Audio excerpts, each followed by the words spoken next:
everybody. My name is Michael Wittman from Blue Sky Biochar, and we're going to take a few minutes today to share with you all the benefits of biochar, how we use it, where it came from, and how we make it today. So, to begin, biochar is short for biological charcoal. Now, it's not quite like the charcoal you use in your barbecue. It's different.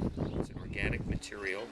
What we do is we take organic waste, such as sawdust and wood chips from the mills in Oregon, and this is considered waste when when the lumber comes into the mill and they do their initial cuttings. There's sawdust, there's shavings, and there's chips that fall down. That material is a completely organic source. No chemicals or fertilizers were ever used on these materials. So we take that material and then we turn it into biochar. And the way we do that is we heat it to a very high degree indirectly without oxygen. So instead of the wood chips turning into ash, they turn into their pure carbon state. And this is basically a look at what some of the shavings and the chips would look like. They're very lightweight. All the material, all the organics in it have been driven out. And only thing that's left is the skeleton or the carbon structures left. Now, what biochar does for agriculture are a number of different aspects. The first thing is because the biochar has a very high surface area, it is able to hold water beyond what the soil or any other soil amendment can hold. It holds this water and allows excess water to drain very well. So we're able to cut our water usage by 50% and sometimes more. The second thing that biochar does is it holds the nutrients in the soil. So when you're adding compost or fertilizers, and then you irrigate, or it rains, or you're drip irrigating, the moisture that goes through the soil does not take the nutrients away. It maintains those nutrients by about 80%. So not only is this good environmentally, so there is less runoff going downstream, but it's good for your bottom line because you're using less resources. So water savings and nutrient savings are two of the main aspects.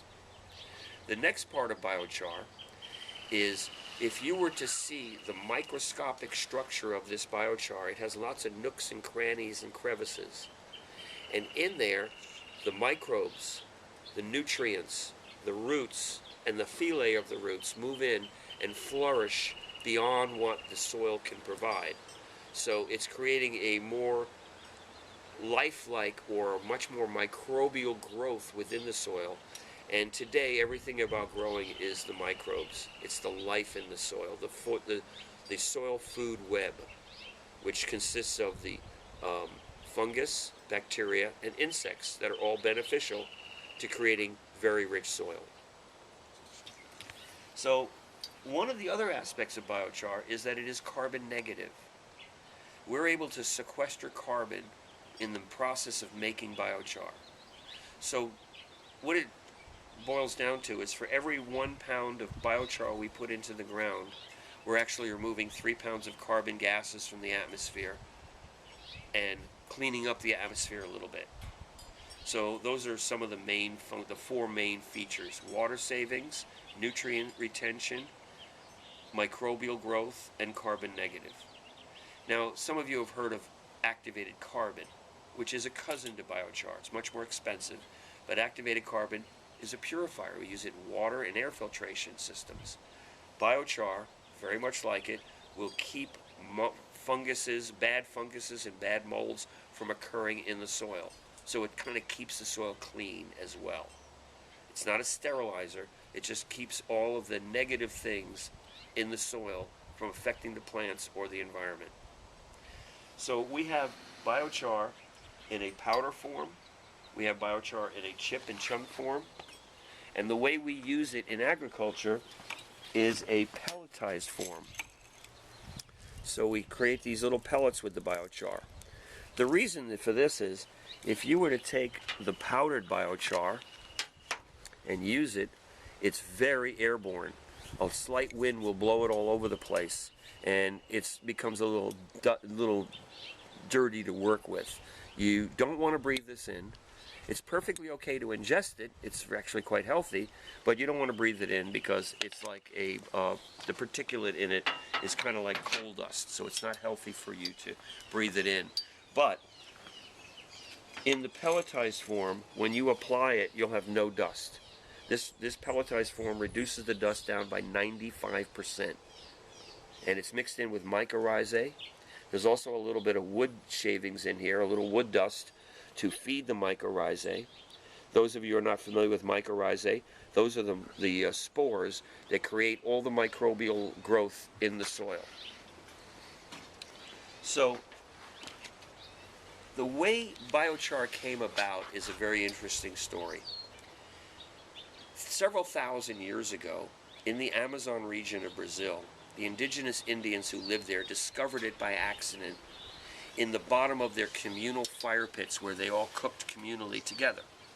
These fire pits were very deep, and down below, where there was no oxygen but a lot of heat, the wood material that they used as fuel for their fire turned into pure carbon instead of into ash. If you burn it directly, it'll turn into ash. Now, the ash has some usefulness, but only for a 2 or 3 year period in the soil. It's gone. When you establish biochar in your soil, it'll stay there over 1,000 years. It's incredibly stable. In fact, the char that was put into these regions of the Brazilian rainforest is still there today and still stable and still doing its job.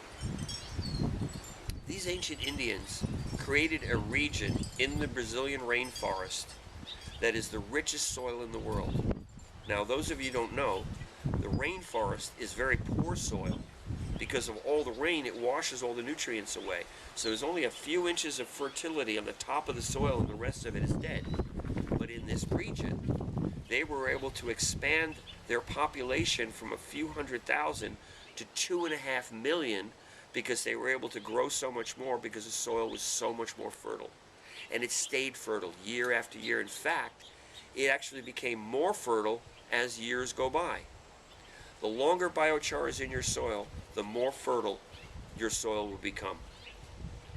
Now, they did this for several thousand years. In the middle of the 16th century, Spanish explorers came and visited them and were overwhelmed by this incredible society they had built. Buildings, fields, agriculture, a whole amazing conglomeration of industry going on there. And the Spanish explorer Arriaga, who discovered them, wrote in his journals, made charts and maps of this region, and he told his crew that when we go back to Spain, we're going to be heroes. Well, that didn't happen. When he got back to Spain, nobody believed him. They thought this was just too unbelievable to be true. So Spain just basically ignored it. But 60 years later, Spain kept getting stories of this region. So 60 years later, they sent back another explorer with the charts, the journals, and the maps. He found the region, but nothing was there.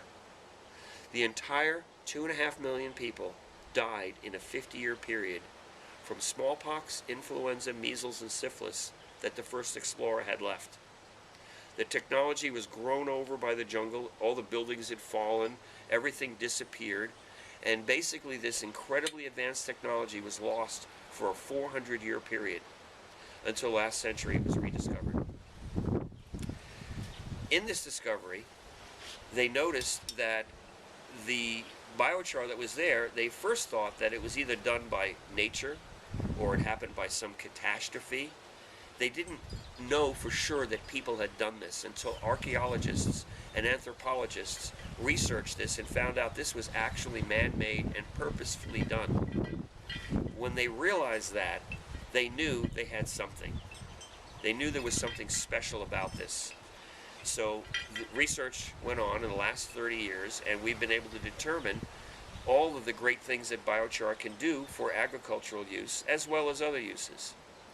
But in agriculture, it will help cut your water needs, it will cut your runoff, save you nutrients, it will become carbon negative, so saving gases going into the atmosphere, and it creates a very rich environment in the soil for the root systems to expand, and as a result, after a year or two of it being established in the soil, your output is going to jump, your quality is going to increase beyond what you can imagine. So biochar is not a miracle thing, it's just a very simple carbon product that when used in soil has an amazing effect on that soil and on the products that you'll be growing in the soil.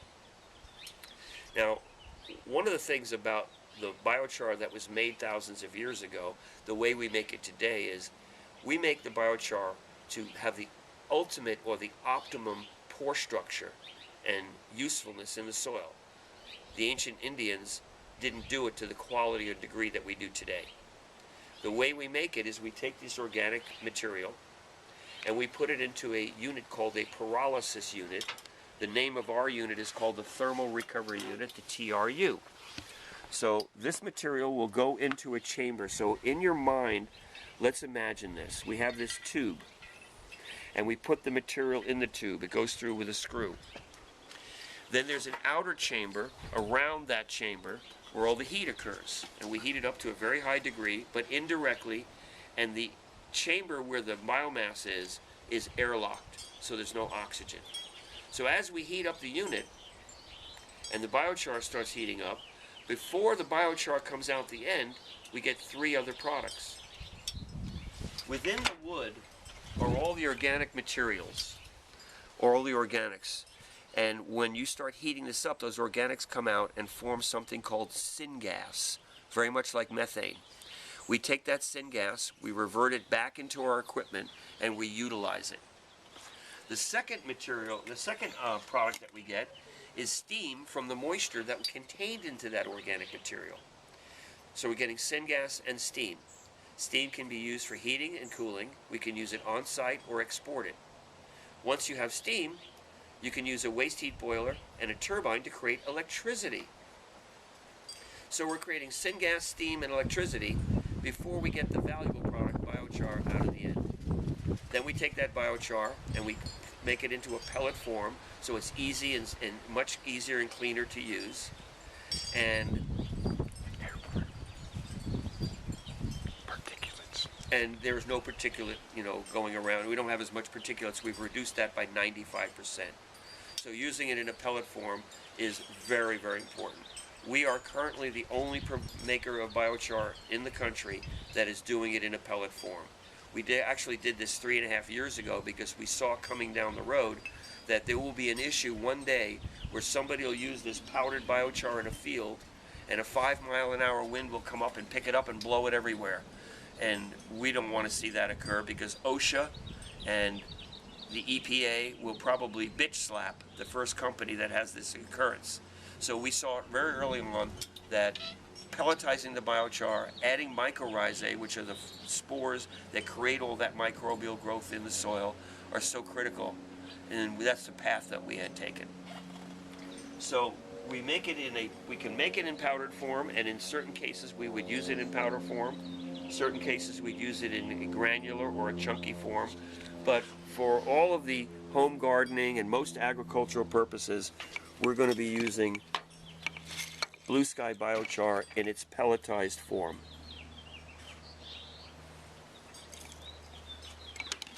Now the way we use biochar, there's different ways we can use it. If you just took this biochar and threw it down on the ground and walked away, eventually it will do its job. It will take quite a while. Biochar is like a bank account with no money in it.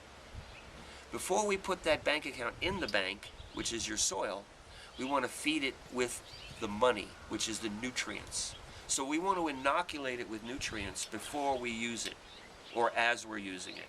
So there's different ways of using it. You can, again, throw it down on the ground, let it sit, and eventually it'll do its job. But in the meantime, it will start taking nutrients from the soil.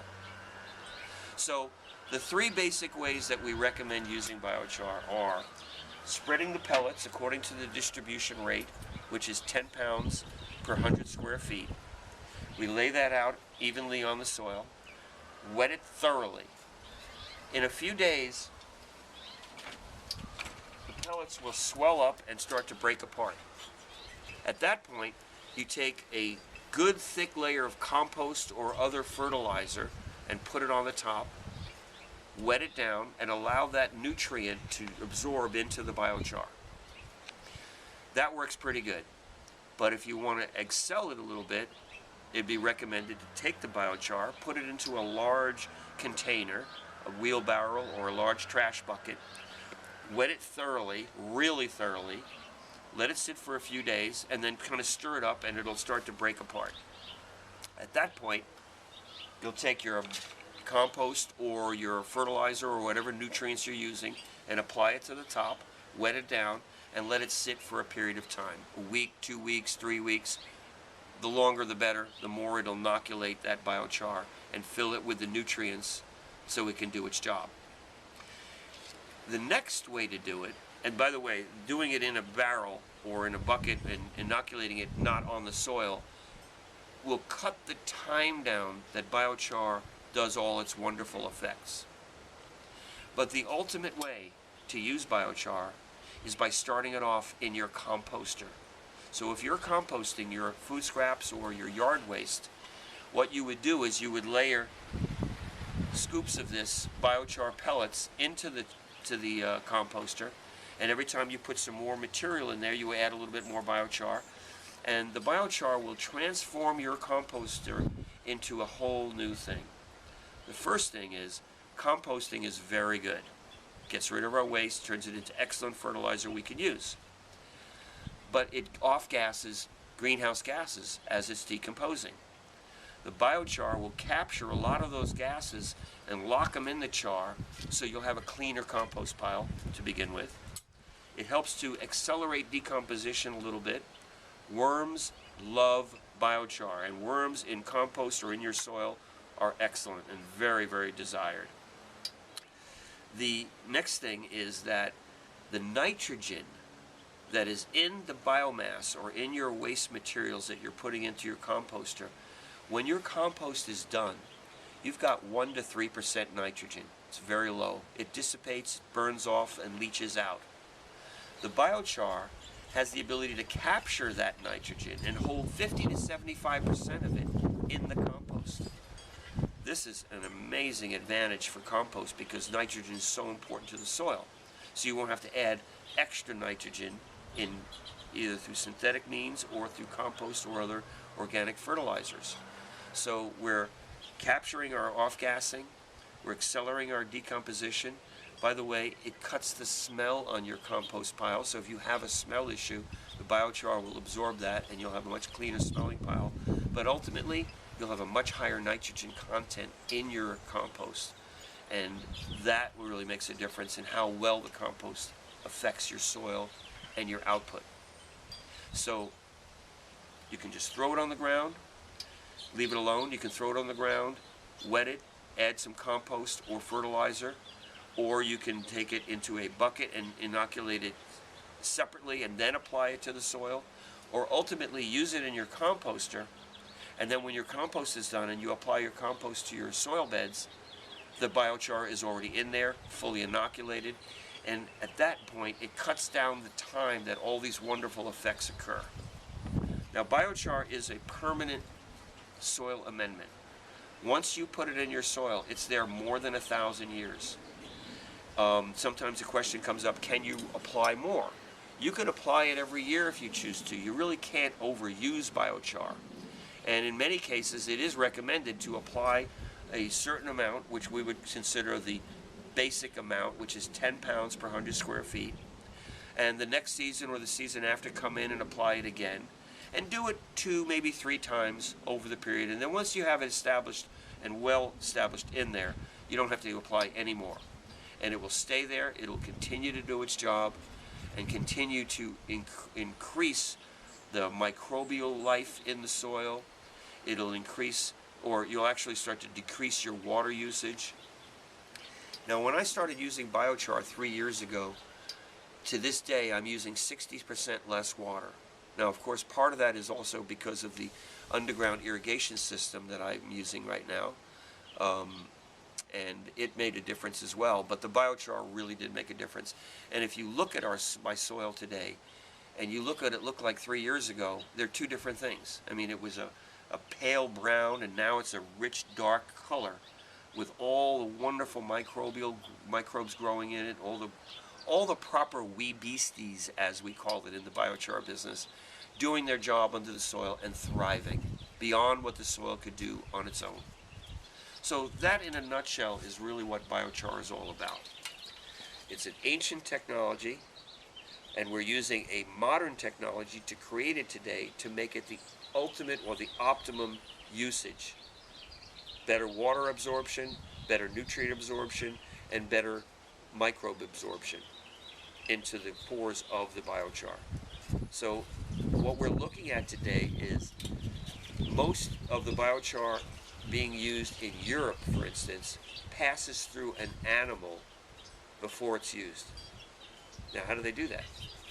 Well, in the cattle industry in Europe, they're feeding the biochar to the cattle 2% in their food. When it goes into the cattle, the first thing it does is it stops all that methane from coming out and belching out of the front of the cow and coming out the rear of the cow. So right away we're cleaning up our air quality. If that's one thing alone, that's a great thing, but there's more to it. The biochar takes out toxins out of your body. I take activated carbon, which is a close cousin to biochar, every day. I feed it to my dogs every day in their food. And in cattle, it cuts back the botulism poisoning. It makes their entire digestive system work better. They actually gain about 25% weight naturally without chemicals or drugs. And when the biochar comes out, they mix that manure with another 10% biochar, let it steep and let it inoculate, or compost it, and then apply it to the fields. In the poultry industry, they're feeding the chickens a 2% ratio of biochar, and it's much healthier for the chickens. They live better, and when they poop into their litter, the ammonia and the gases that normally cause respiratory diseases to the chickens is reduced by 90%, and the foot diseases caused by the feces in that litter is reduced by 90% because it absorbs it and locks it away. And then you take the litter when you're done and you put it in your composter. So there's a number of aspects of what biochar does and a number of ways of using it, but in a nutshell, that's basically the simplest way to look at it. It's a soil amendment. It is not a fertilizer. It does not replace anything you're doing. You do everything you're doing now and add this in addition, and it makes everything work more efficiently and more economically as well. So it's an economic boon, it's an environmental boon, and it's great for the soil because we'll have less degradation of the soil because biochar maintains a very healthy soil once it's established in your soil. So that's pretty much what I'd like to share with you today. There's a lot of information on biochar out there in the world. Some of you have never heard of it, but there is more information. If you put into the word biochar into a search engine, you will never be able to read all of the informations out there. All of the testing that's done with biochar, we've done enough testing that we don't have to do it anymore. We know it works. Obviously, it's something new to you, so I encourage you to go out there and look at it. The International Biochar Initiative is a site that shows all of the research that's done and all the information on every aspect of biochar in the world. We also have blueskybiochar.com, which is our site that we put as much information on as we can. The equipment that is used to make biochar is called pyrolysis. Our particular unit is called the Thermal Recovery Unit, and it's made by a company called International Tech Corp. You can look them up on the line. They have some videos on that site as far as the equipment and how biochar works. So I'm going to encourage you to move forward, start playing with biochar, start utilizing it, and you too will see what I have seen. Water savings, nutrient savings, wonderful quality of produce, and in much higher yield of produce. I'm getting much bigger tomato plants, much bigger melons than I got before I used biochar. So I know it works. The scientists out there know it works. The universities that have been testing it know it works. Corporations who are playing with it now know it works. Now you have to get out there and do your own experiments with it as well. Thank you.